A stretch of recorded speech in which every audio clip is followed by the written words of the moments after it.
Forum. Forum FM. Radio Forum FM 105.8. Soyez les bienvenus à la radio Forum FM. Nous vous remercions, nos auditrices et auditeurs. Radio des droits de l'homme au service des auditeurs. Radio Forum FM, accueille des hospitaliers. Maxime Chassé vous aime bien. Droits de l'homme, c'est votre radio. Soyez à l'écoute aux émissions de droits de l'homme. La tribune des leaders est l'espace des citoyens responsables des partis ou groupements politiques, des syndicats, des associations, des corporations ainsi que des mutuelles. Vous écoutez la Tribune des leaders, un programme de Radio Forum, la radio des droits de l'homme, la voix des sans-voix, pour faire avancer la liberté d'expression et d'opinion dans la route de l'état de droit. C'est cela, la démocratie. Le Forum Radio-Télévision des droits de l'homme rend hommage à l'ancien Premier ministre du Congo, Alphonse Soukoulati-Poiti, ancien Premier ministre de 1989 à 90, décédé le jeudi 24 octobre 2024, des suites des empoisonnements consécutifs dont il a été victime, comme il s'en était confié au journal Afrique Éducation dans son numéro 411 du 16 au 31 mars 2015.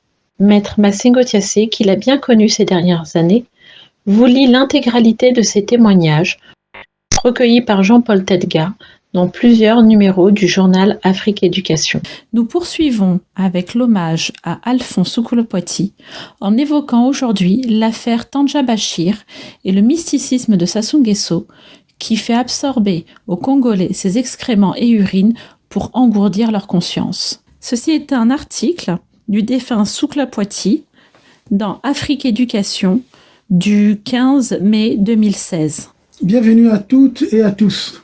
Après avoir donc suivi la première partie de l'hommage à Alphonse Soukoulati-Poiti, nous passons donc à cette deuxième partie qui est consacrée aux révélations qu'il fait que Sassou Nguesso, l'homme qui fait boire ses sels aux Congolais. On savait que Sassou Nguesso arrive à conserver le pouvoir par la ruse et le sang. Dans cette interview, l'ancien Premier ministre Soukoulati-Poiti fait état des révélations fracassantes qui peuvent déstabiliser le clan qui dirige le pouvoir. Jean-Paul Tedgar, directeur et rédacteur en chef du journal international Afrique Éducation, lui pose la première question. Quand on suit votre raisonnement, vous semblez affirmer que Sassou Nguesso, c'est le pouvoir à vie, un chef d'État qui donne l'impression de chercher à mourir au pouvoir. Son cheminement politique et les actions qu'il pose vont-ils dans ce sens? Réponse donc de Soukoulati-Poiti. Le président indéboulonnable change les constitutions et les républiques sans subir lui-même quelque changement que ce soit, comme s'il était une statue de bronze. Ce portrait peu flatteur de l'homme du 5 février 1979, ainsi qu'il se fait appeler depuis le jour de son énième coup d'État, le 5 février 1979. Je le fais au gré de ses 32 ans d'accaparement du pouvoir. En ce moment, lorsqu'il avait déclaré cela, il faut ajouter aujourd'hui 9 ans, alors donc on peut dire 41 ans au pouvoir. Cet homme donc avide de pouvoir a procédé à plusieurs reprises à des changements de constitution pour se maintenir au pouvoir sous prétexte de répondre à l'appel du peuple souverain. Quel est ce peuple qui ne peut pas faire respecter ses propres lois à un mandataire révocable dont la première obligation consiste précisément à prêter serment de respecter la constitution de son pays? Plusieurs fois de suite, il s'est engagé à respecter la loi suprême et plusieurs fois il a violé sans le moindre remords. Il en est ainsi des autres dispositions légales concernant par exemple l'obligation de déclaration de son patrimoine, l'incompatibilité de son statut avec la présidence de son parti politique, le Parti congolais du travail, le respect des règles de bonne gestion des finances publiques, le caractère sacré et inaliénable des biens publics, les ressources minières et pétrolière. Bref, la bonne gouvernance économique, financière et sociale de l'État. Alors la deuxième question, c'est celle-ci. 32 ans d'accaparement du pouvoir, dites-vous. Mais Sassou et le PCT disent qu'il est au pouvoir par la volonté du peuple. Aucune élection ne s'est faite dans la transparence et la régularité, car ce sont ces hommes qui en contrôlent le processus, de la confection de la liste électorale aux urnes et à la publication des résultats. On en a vu l'exemple récemment avec le référendum constitutionnel du 25 octobre 2015, boudé à 95% par le même peuple qui, soi-disant, lui aurait demandé le changement de constitution. Et ce référendum aurait été approuvé à 92,96%. De même, il a platement perdu la présidence du 20 mars 2016. 8% selon le décompte de la commission technique de l'opposition. Mais la Commission nationale électorale indépendante aux ordres l'a proclamé élu dès le premier tour par plus de 60% des suffrages, dans le scepticisme général de la communauté internationale et des observateurs indépendants. Peu lui importe. Question de Jean-Paul Tedga. Ça, c'est le Sassou Nguesso, tricheur et mauvais joueur. En plein jour, peut-on dire. Qu'en est-il de Sassou Nguesso, de la nuit, le sorcier? Plus précisément, que savez-vous des cacas qu'il ferait boire aux Congolais depuis des années? Réponse donc de Soukoulati Poiti. Sassou Nguesso s'illustre en effet par un comportement de gangster politique malséant. Pour un président de la République, dans le même contexte, il excelle dans les pratiques magico-fétichistes, jusqu'à faire absorber avec de l'eau publique du robinet ses excréments et ses urines par les Congolais dans le cadre d'un rite dit d'influence exécuté par un marabout nigérien, Tandja Bachir, 18 ans durant. Mais ce dernier a fini par se dévoiler lui-même à la suite d'un contentieux avec son client.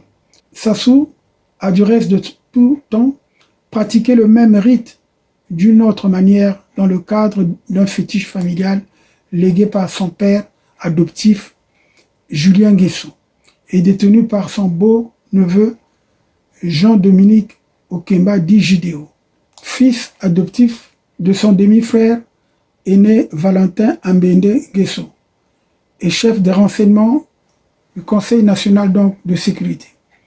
Il croit avec ses pratiques misérables et nauséabondes que tout le Congo serait à genoux devant lui. Erreur grave, car ça peut marcher un temps, mais plus le rituel dure, plus il perd de son acuité. Et c'est ce qui lui arrive. Présentement, le peuple congolais l'ayant vomi, sans doute en même temps que les renvois de ses déchets corporels. Mais ce qui dure, c'est l'empoisonnement des consommateurs d'eau potable, y compris donc les étrangers en séjour au Congo, qui souffrent des maux de toutes sortes d'origine digestive dus à l'eau sale de la SNDE.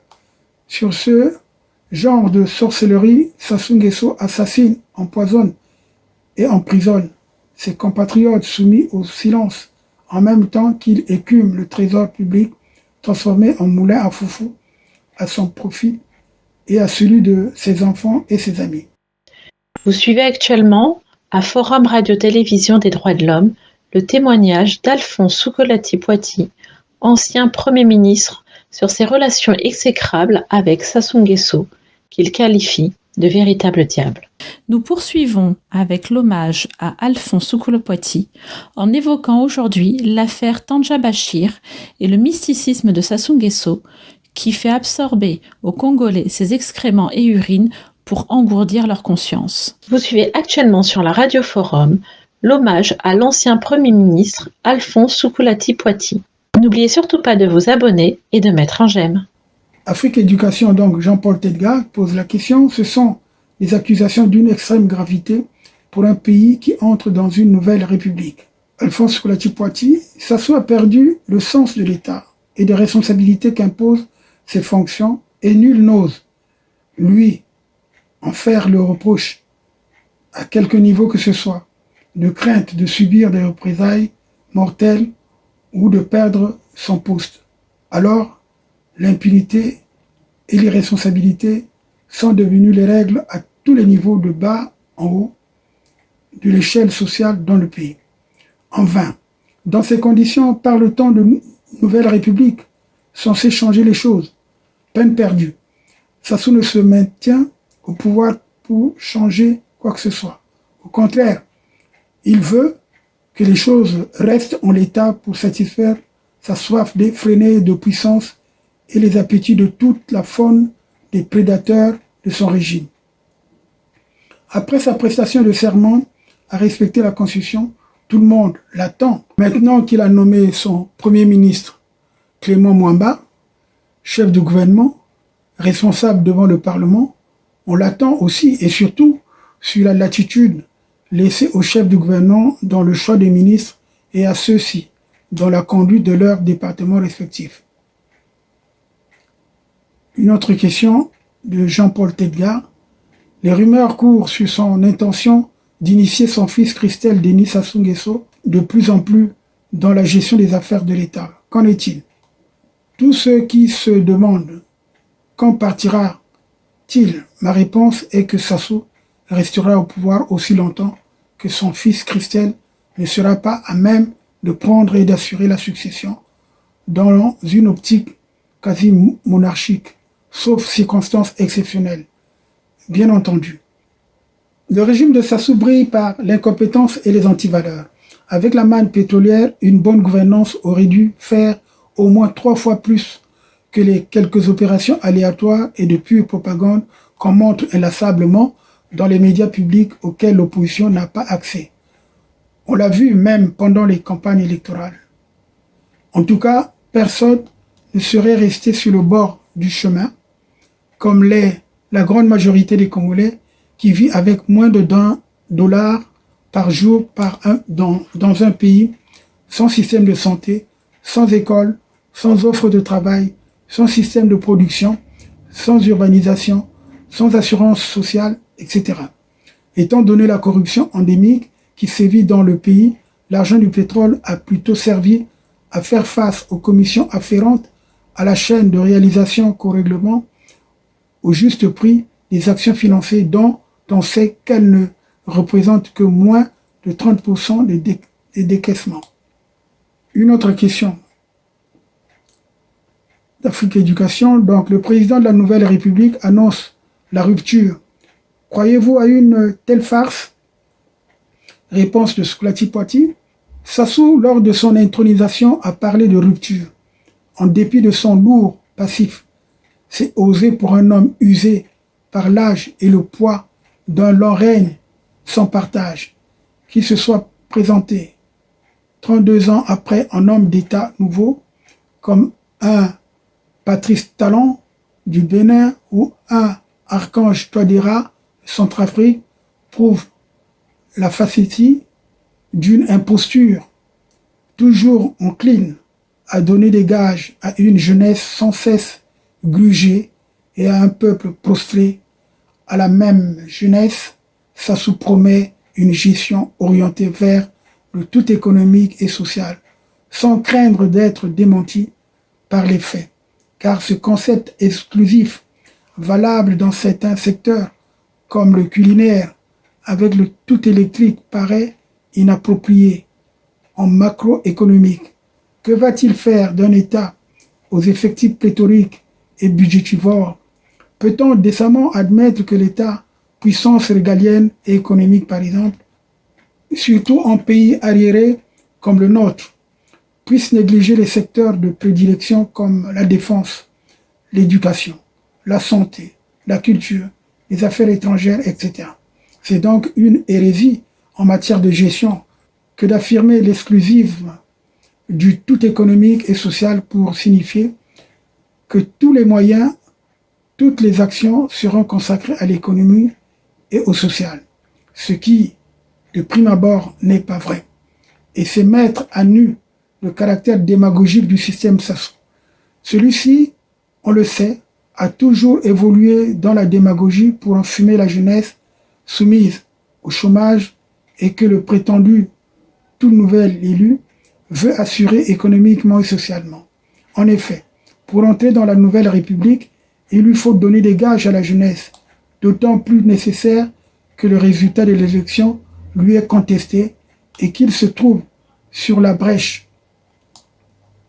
voire sur la braise. La propagande du système s'ingénue à le désigner sous le titre de président de la Nouvelle République, comme si ce sigle amnésiant du renouveau suffisait à satisfaire l'attente de la jeunesse. D'ailleurs, avec quoi va-t-il mener cette politique alors que le trésor public est à sec et le prix du baril de pétrole au plus bas? Et rien de véritablement sérieux ne peut se faire avec une superstructure politique administrative qu'il est incapable de changer et une communauté internationale désabusée. Ce qui se passe actuellement au pôle n'est pas pour arranger les choses. Sassou en profite pour saigner à blanc le trésor public de ses dernières réserves, tandis que sa soldatesque se rue sur les populations désarmées, les saignant, les massacrant et brûlant tout sur son passage, sous prétexte de rechercher le pasteur Ntoumi, avec lequel il a un vieux compte à régler. L'histoire ne se répète pas deux fois, écrit Karl Marx, parlant de Louis Bonaparte en 1851, dans le 18 Brumaire, mais elle bégayait renchérit Jacques Attali, évoquant la guerre de Crimée. On croirait en effet le cours du temps jusqu'à l'affaire Pierre-Anga en 1987 et la terreur qu'il avait caractérisée dans la forêt du Konongo, non loin de Wando. Je dois dire que le marabout Tandja, dans ses démêlés avec Sassou, a aussi révélé que son client s'était tourné vers le centre magique de Calcutta en Inde, où on lui aurait exigé pour se maintenir au pouvoir de lourds sacrifices humains et financiers, de 10 000 âmes et de 1 milliard de dollars, soit 500 milliards de francs CFA. C'est terrible à dire, mais cela ne vaudrait-il pas un génocide? Non, Sassou doit cesser de jouer avec le feu. Et sans tarder, politiquement, Sassou Nguesso doit résoudre, outre le problème posé par la dernière élection présidentielle qui frappe d'illégitimité les autorités de la Nouvelle République, la question de la répartition du pouvoir dans la partie nord du pays, plus pressante qu'au sud, conformément à l'accord de Wando entre les diverses composantes ethniques après la prise du pouvoir par Marien Ngouabi le 31 juillet 1968. Faute de quoi, les candidatures individuelles comme celle du général Jean-Marie Michel Mokoko et de l'ancien ministre André Okombi Salissa iront se multipliant aux élections nationales, rendant difficile la cession au pouvoir de Denis Christel Sassou Nguesso, autour duquel toutes les discussions s'ordonneront désormais. D'autant plus que l'amphitryon dispose d'un capital financier énorme pour la circonstance et que le père sera à la manœuvre. Ce sont des propos recueillis par Jean-Paul Tedga.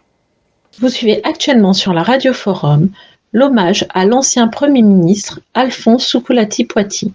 Nous poursuivons avec l'hommage à Alphonse Soukoulati-Poity en évoquant aujourd'hui l'affaire Tandja Bachir et le mysticisme de Sassou Nguesso qui fait absorber aux Congolais ses excréments et urines pour engourdir leur conscience.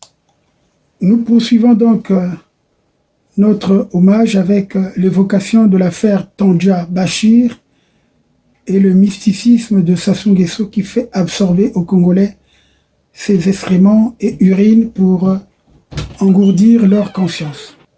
Le marabout nigérien Tandja Bachir a fait une mise au point fracassante parue dans la presse Brazza News Congo, objectif du 4 août 2015, au terme de laquelle il a eu le démêlé avec le président Denis Sassou Nguesso, en faveur duquel il travaillait depuis le 21 décembre 1997 pour envoûter le peuple congolais afin de le soumettre mystiquement à sa personne. Le travail diabolique de Tandja auprès de Sassou Nguesso.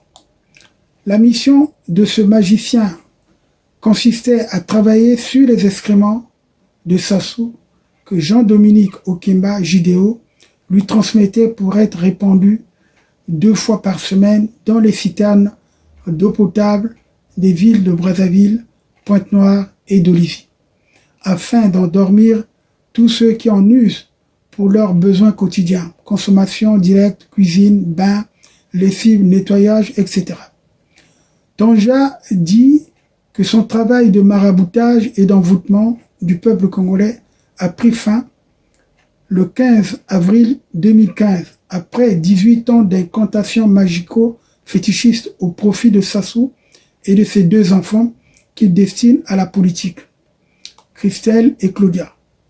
Ayant donc discerné que la vie politique de Sassou a spirituellement pris fin, il ajoute que son client n'a pas accepté la solution alternative qu'il lui a proposée, tendant à lui garantir l'inviolabilité judiciaire et politique à la fin normale de son mandat en août 2016.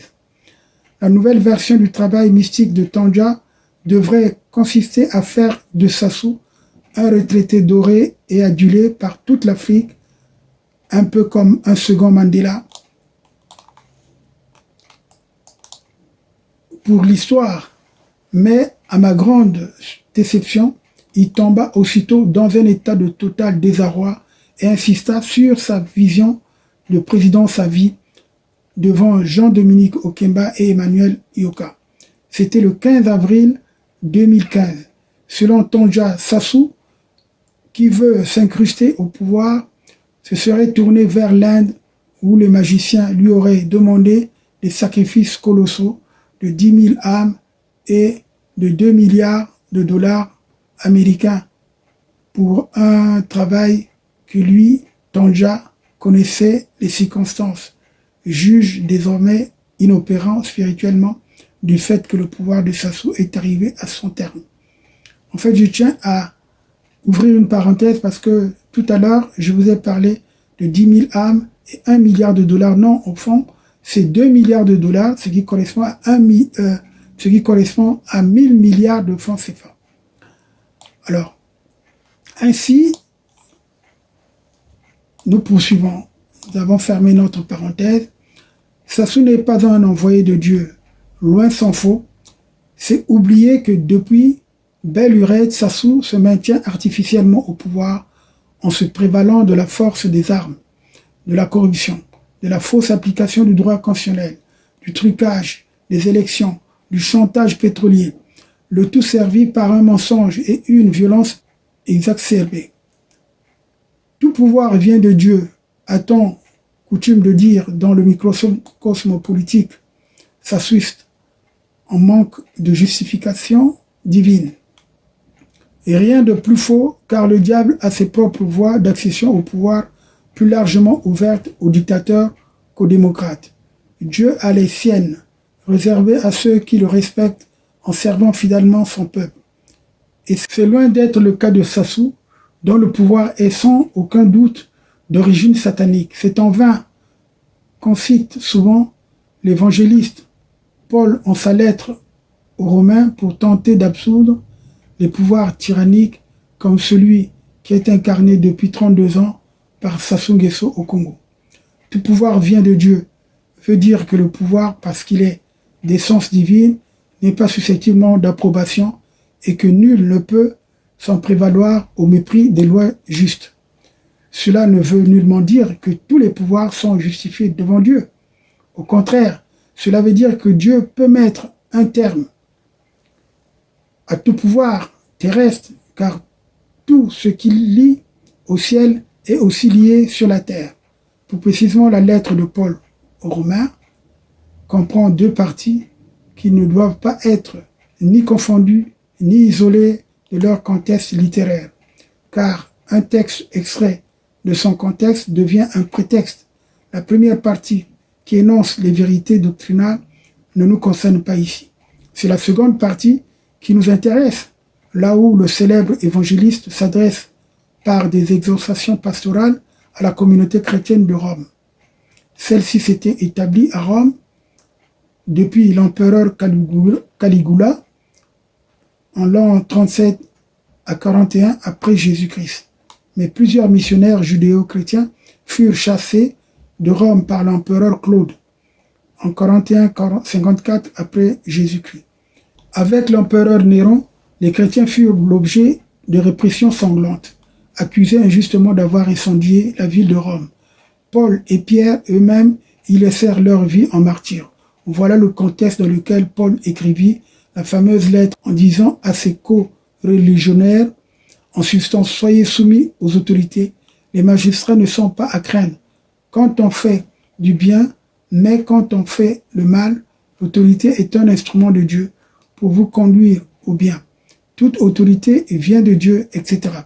En définitive, et pour clore la controverse définitivement, je l'espère, l'expression « toute autorité vient de Dieu » est une exhortation liée aux circonstances historiques précises qui ne saurait servir d'assise à n'importe quelle autorité.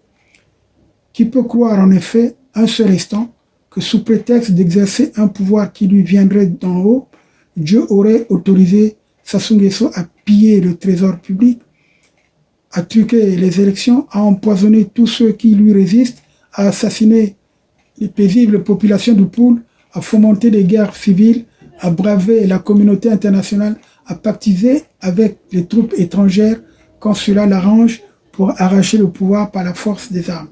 Personne, hormis ceux qui trouvent en lui la source de leur enrichissement personnel et sans cause de leur impunité, qui participent avec lui dans les opérations louches ou qui prennent plaisir à la destruction méthodique de l'État.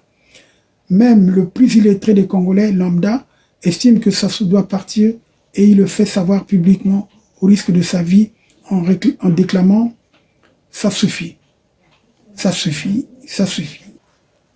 Revenons sur l'affaire des excréments. Au fond, donc, la mise au point de Tandja est venue comme pour dire aux observateurs que le président Sassou Nguesso ne veut pas partir du pouvoir, qu'il est prêt de nouveau à enjamber les morts et que sa volonté morbide de contourner les obstacles d'irriement, de l'âge et du nombre de mandats, fût-ce par un changement de surcroît irrégulier de la Constitution du 20 janvier 2002, participe d'une action forcée qui n'est rien de moins qu'un coup d'État consulaire. La suite nous prouve qu'il était bien ainsi dans la mesure où les mêmes actions de coups de force se sont poursuivies avec le référendum du 25 octobre 2015 et l'élection présidentielle du 20 mars 2016.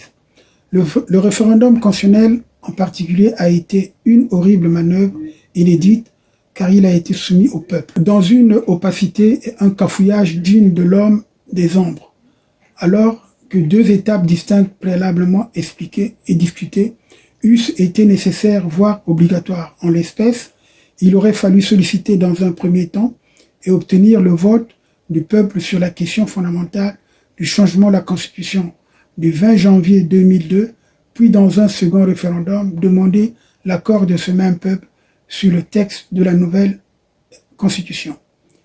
Par rapport à cela, je tiens à ouvrir une parenthèse et à le refermer.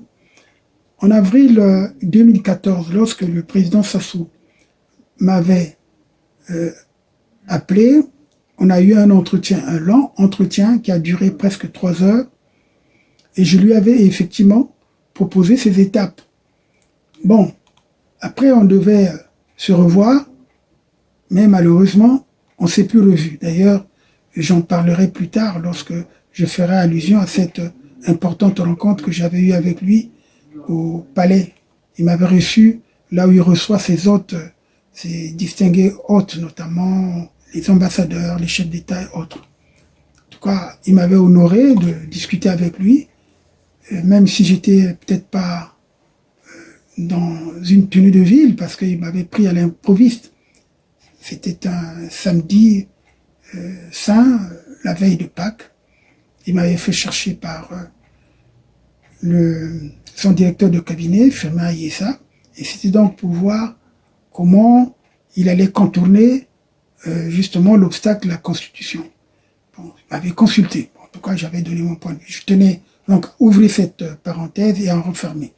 Alors, il n'est pas concevable, donc, à peine de nullité de la Constitution. Il n'est pas concevable à peine de nullité de la consultation référendaire que deux questions aussi essentielles, mais exclusives, se soient télescopées et dissoutes en un seul vote illisible, puis noyées dans une élection présidentielle tout aussi opaque. De telles choses n'arrivent qu'au Congo de Sassou Nguesso, où les gens ne sont pas regardants sur la conduite de ce bien commun qu'est l'État, dans la mesure où, surtout, où le président a voulu prendre ses opposants de court dans un processus précipité, ayant abouti à la création d'une prétendue nouvelle république non dénommée. Quelle république? S'agirait-il de la 5e, 6e, 7e ou 9e république? Le débat est ouvert. Cher juriste, et il promet d'être ravageur à l'encontre de notre éternel président de la République, comment se fait-il en effet que les républiques changent et le président Sassou, toujours lui, demeure indéboulonnable comme une statue de bronze? Vous suivez actuellement sur la Radio Forum l'hommage à l'ancien Premier ministre Alphonse Soukoulati-Poity. Forum FM 105. Moi, j'aime. La nouvelle République, quelle qu'elle soit, ne changera rien au malheur des Congolais parce que la mauvaise gouvernance et les vices du système Sassou Nguesso sont consubstantiels à l'homme des actions concrètes. Et c'est lui qu'il faut changer et non les textes.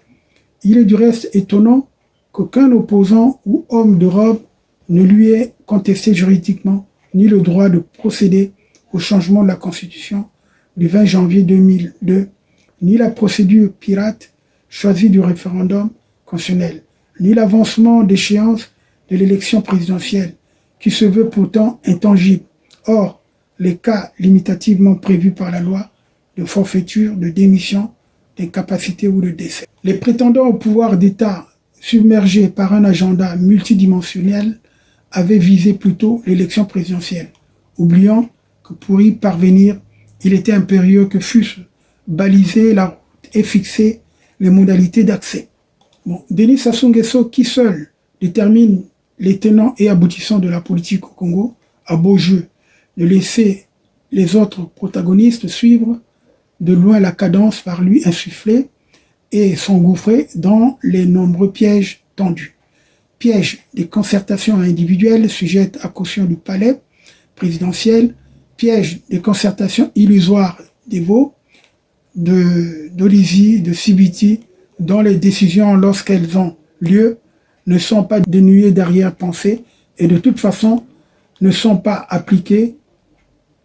Piège du changement constitutionnel, piège de l'élection présidentielle précipitée, dont les modalités sont ficelées d'avance dans les officines du PCT avec un corps électoral et des instruments de vote bidouillés par la Commission nationale électorale indépendante, qui n'est indépendante que de nom, car composée des mêmes éléments du PCT et de l'administration reconduite de l'ancienne CONEL, à l'exclusion de ceux de l'opposition réelle incarnée par l'IDC Focad. Piège de la Cour constitutionnelle censé dire le droit, le bon droit, mais qui n'est qu'un arbitre partisan comme on en voit dans la plupart des républiques bananières. Et oui, la Cour constitutionnelle en particulier ne manque pas d'expertise, mais de capacité de s'exprimer librement. En vérité, Sassou Nguesso est un partenaire non fiable qui ne mérite aucune confiance au plan politique. Il faut que tous ceux qui font la politique avec ou contre lui le sachent bien avant de se risquer de lui faire le moindre crédit, à moins de lui vendre son âme. Il n'y a donc pas cette liberté de la presse, égalité de traitement dans le jeu politique et l'administration publique, libre accès de l'opposition aux médias publics, par exemple. Alors pour toutes ces choses, que dalle une fois Sassou Nguesso, revenu à la barre du navire national, on savait déjà qu'il n'est pas l'homme de paix que ces turiféraires vantent. Il faut qu'on se mette à l'esprit maintenant, et une fois pour toutes, qu'il est le plus grand commun diviseur du pays.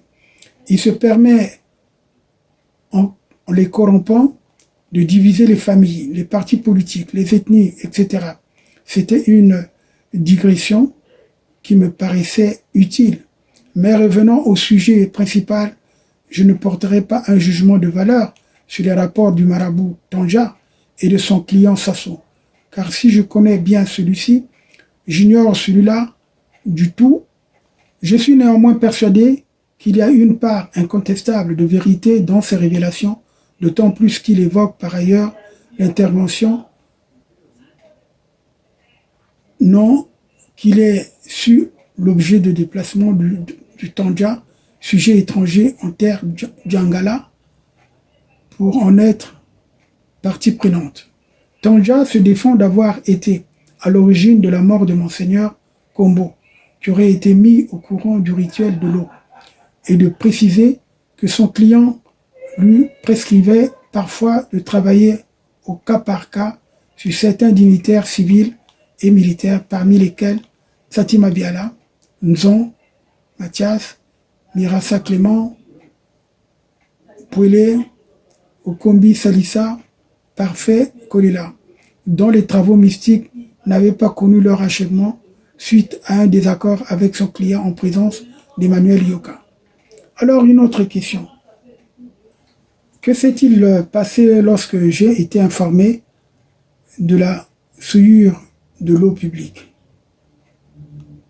Cela étant mon témoignage, se veut antérieur et imparable, c'est-à-dire prenant racine au sein du peuple bien avant que Tandja n'eût commencé de réaliser les faits par lui relatés.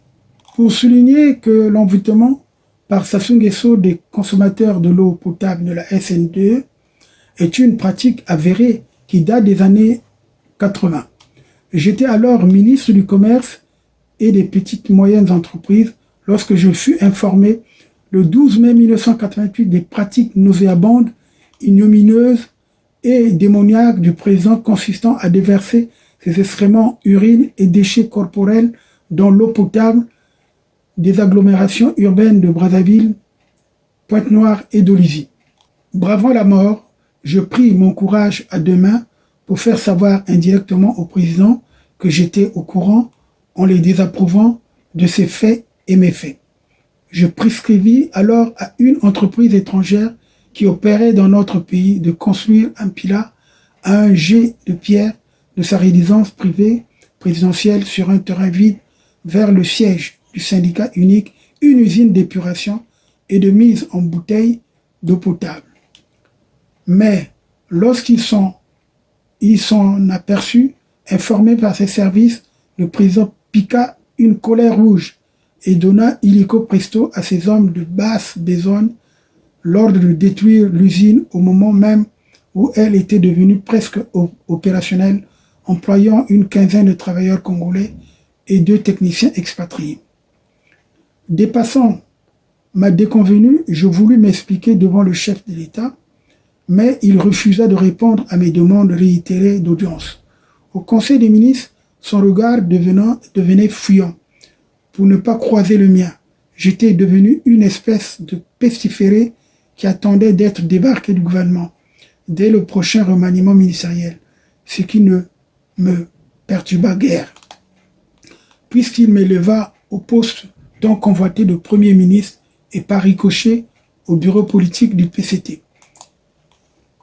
Bien que salué par des observateurs extérieurs et l'opinion nationale, la décision du président prit de court l'intelligentsia politique de l'intérieur, le nouveau promu que j'étais, n'étant ni membre confirmé, ni a fortiori apparatchik du PCT, comme il se devait, en se contentant néanmoins du côté de la présidence de rassurer de ci, de là, que le Congo avait commencé à rompre les liens avec le marxisme-léninisme pur et dur des statuts du parti-État et que les cadres experts et patriotes y étaient les bienvenus à côté des cadres experts et rouges arborant la médaille rouge de la faucille et du marteau.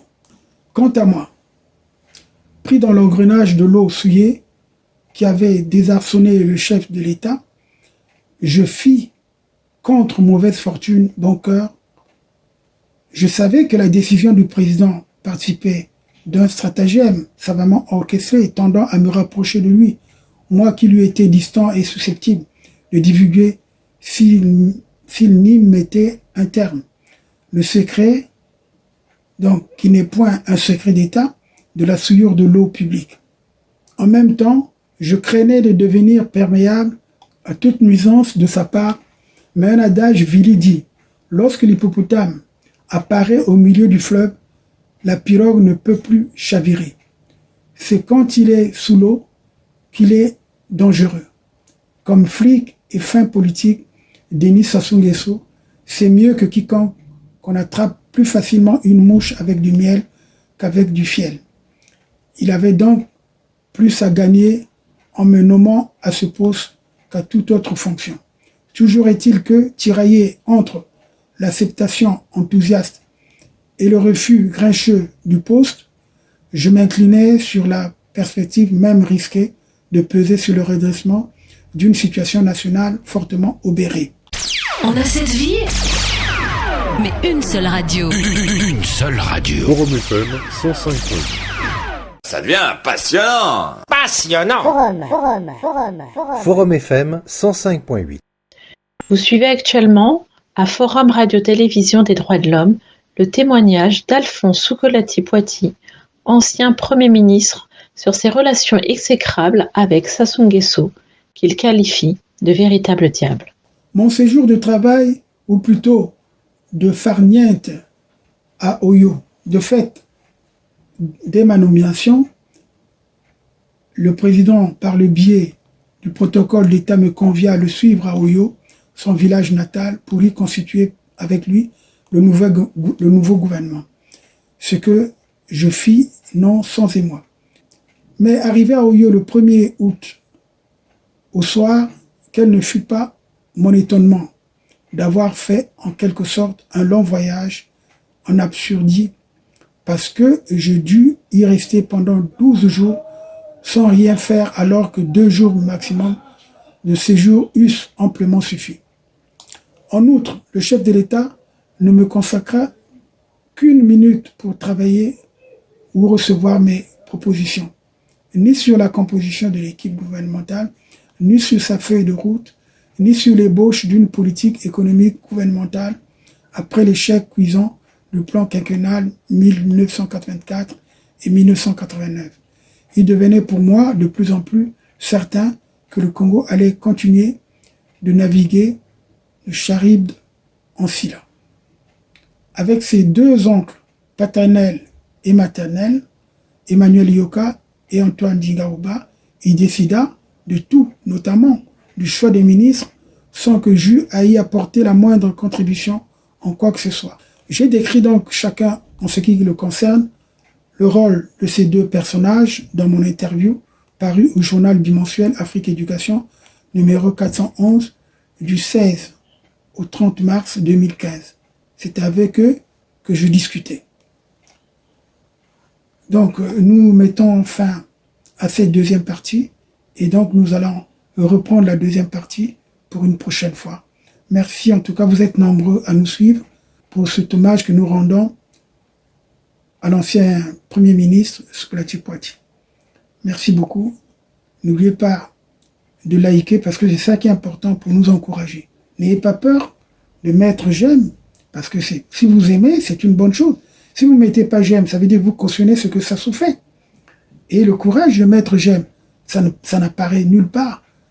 Vous ne serez ni enregistré, ni repéré et tout. Le j'aime est anonyme. Donc, vous faites votre j'aime parce que vous aimez l'article.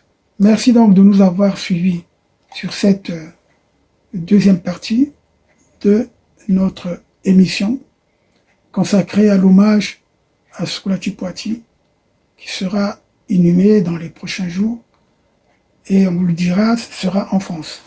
Soyez tranquilles parce que nombreux m'ont appelé, ils voulaient justement empêcher à la famille d'amener justement la dépouille à Brazzaville.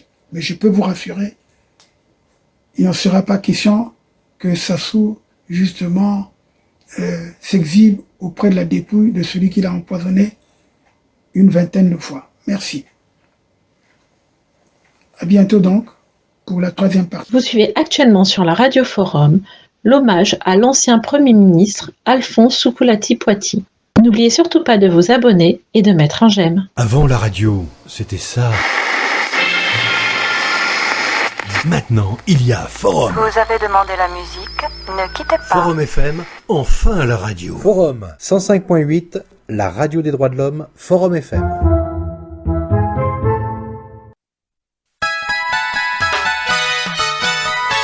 Forum FM, radio de moi, oh. Allô, radio de toi, oh. Allô, radio de nous, oh. Forum FM, radio de moi, oh. Allô, radio de toi, oh. Allô, radio de nous, oh. 105.8, radio Forum, radio des droits de l'homme, la voix de sans voix. Okoyoka sango ya français, sango ya lingala, sango ya munukutuba, sango ya Afrika, sango ya Europa, Amerika na Asia.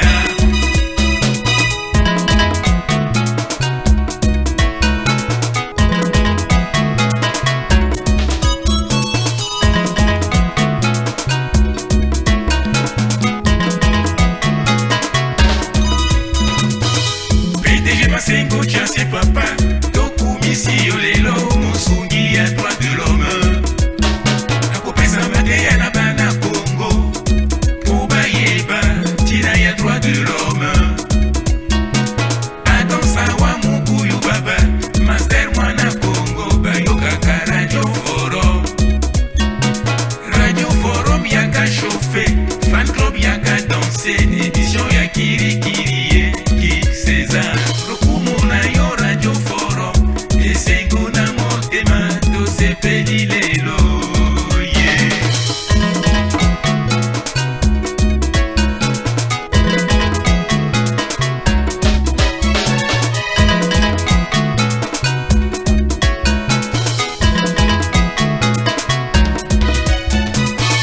PDG Masengo Tianse Papa, Toku Misi Olelo, Mosungi à droit de l'homme.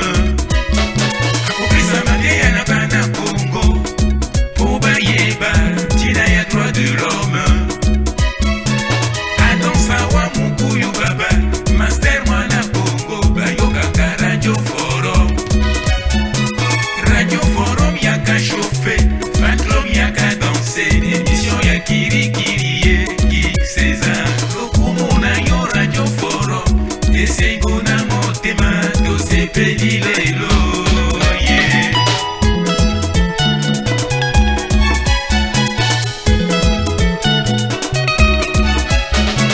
Forum FM, radio de moi, oh. Allô, radio de toi, oh. Allô, radio de nous, oh. Forum FM, radio de moi, oh. Allô, radio de toi, oh. Allô, radio de nous, oh. Poto poto mungali wenze, Alanga Congo Masengo, Chiriki Tere Makabandilu, Filura Bazo Mutabala, Kinsudi Kingwari Basina, Bakongo Makelekele Sangolo, Mayanga Majibunga Ngalingolo, Bayokaka Radio Forum, Akoteya, Akobeta, Midule ya bana mboka. Forum FM, radio de moi, oh. Allô, radio de toi, oh. Allô, radio de nous, oh. Forum FM, radio de moi, oh. Allô, radio de toi, oh. Allô, radio de nous, oh. Elle fait fondre les graisses, emballer les kilos. Forum 0% de matière grasse, 100% dur. Forum FM 105.8.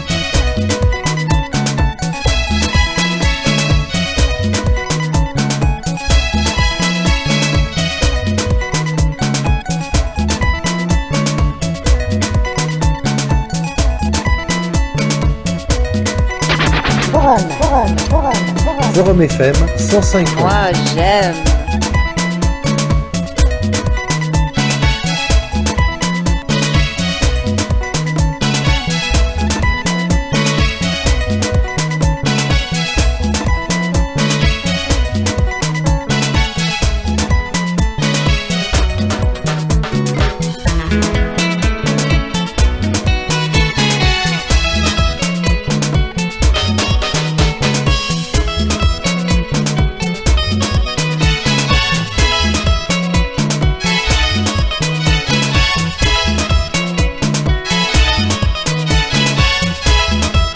Forum FM 105.8. Oh Maurice, joignant. C'est génial.